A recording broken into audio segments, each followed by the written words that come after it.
What if I told you that one ancient rule could help you stop complaining forever? Well, it's true. And today we're going to look at how you can apply it to your life immediately. Marcus Aurelius was right about so many things. But here's one of my favorite quotes from his book, Meditations. He says, "You have power over your mind, not outside events. Realize this, and you will find strength. So when something happens, some sort of impediment or obstacle, our natural inclination is to blame someone else or fate or whatever happened, right? Oh, if only this person hadn't done this thing, then everything would be okay. If only I hadn't done this thing. If only I didn't have this character flaw. If only my childhood had been different. If only my parents had loved me more, etc." But no, we have the power over our minds. We always have had the power over our minds, and we can choose how we interpret what's happening to us. We all know this at some level, but don't worry. Marcus doesn't expect us to just get this right away. It takes practice. But when you do it, when you actually truly realize that you have the power over your mind, that's where you find freedom. That's where you stop blaming other people and start taking responsibility for yourself. And when you do this, you become stronger because now you don't have this reactive energy inside of you. So when stuff happens, you can just let it happen.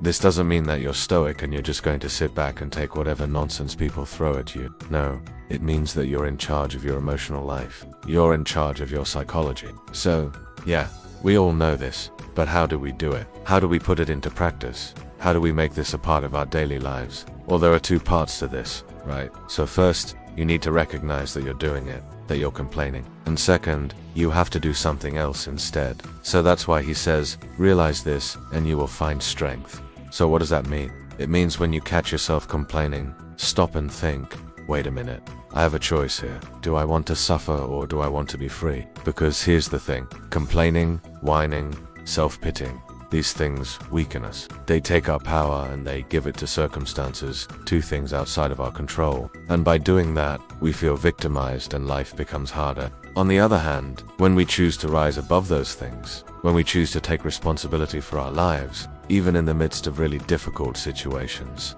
that makes us stronger. So here's a simple rule to remember. When you notice the impulse to complain, just pause. There's no magic formula, okay? It's not like you say, oh, woe is me, and then you turn it around and say, well, at least this happened to me and not to someone else. At least it's not worse than this other thing. No, it's simpler than that. The rule is simply to notice it and then redirect your thoughts to something that's within your power.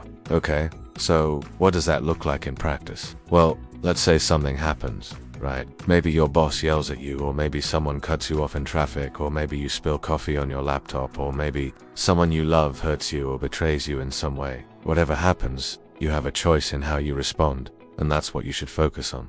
Here's an example. Let's say your boss yells at you. What's the first thing you might want to do? You might want to complain. You might want to think, this is terrible. My boss is yelling at me.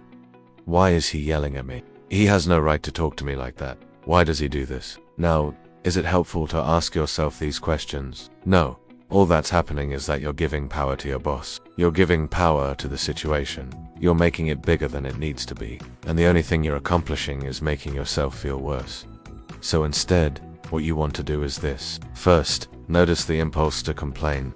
Just be aware of it. Then redirect your thoughts to something that's within your control. For example, you could ask yourself, how can I respond with virtue to this situation? This question changes everything because now you're focusing on your response. But wait a minute, you might say, how can I respond with virtue if he's being so unjust?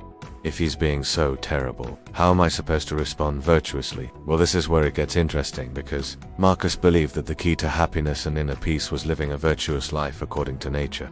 Now, what does that mean? Well, it means facing whatever happens with courage. Dealing with adversity with resilience, treating others fairly and honestly, no matter how they treat you, right? Being compassionate, being kind, being brave, not letting fear control you, controlling your emotions, accepting things that you cannot change. These are all examples of responding with virtue to whatever happens. So instead of complaining about what your boss did, you can try to understand why he's yelling. You can try to empathize with him. You can try to see things from his perspective. Or you can think about how you can improve next time. You can think about how you can make sure that this never happens again. Or you can simply accept the injustice of it all and move on. This doesn't mean that you don't feel anything. You can feel anger, frustration, sadness, whatever. But what you don't want to do is dwell on those emotions. You don't want to let them consume you, because that's where the danger lies. That's where you lose control. So the next time something upsets you, I want you to ask yourself this question: how can I respond with virtue to this situation? And if you want to go one step further, I want you to ask yourself another question. Will it be helpful for me to think about this right now?